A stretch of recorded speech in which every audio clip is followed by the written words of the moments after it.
পশুটার চোখ দিয়া পানিগুলো গড়ায় গড়ায় পড়তে থাকে।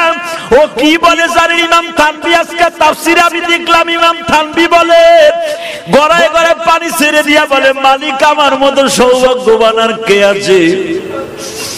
তুমি আমার একটা ভালো লোকের বাড়িতে খরিদ করলা। দেখবেন যে এই পশুগুলো কাঁদে ওই মালিকের টাকার মধ্যে কোনো ভেজাল নাই।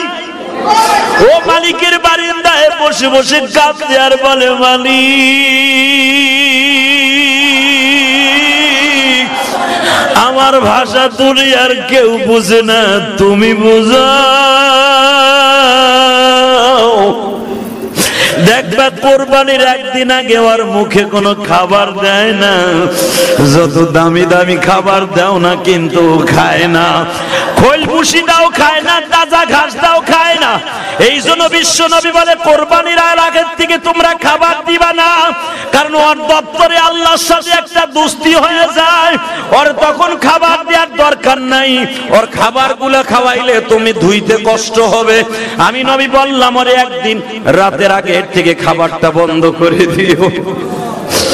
ও বলে মালিকের কাছে বলে মালিক আর দুনিয়ার খাবার আমার জন্য নাই, আমি তোমার জান্নাতে দিয়ে খাইতে চাই, কিন্তু আমার কাছে একটা ওয়াদা দিবানি গো মালিক,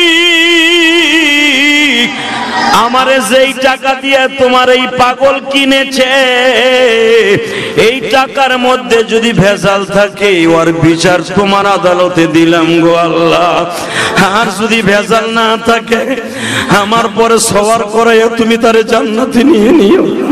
আল্লাহ বলবে না তোর পরে সওয়ার করাইতে হবে না, আমি ওরে দুম্বার উপর সওয়ার করাবো। আল্লাহ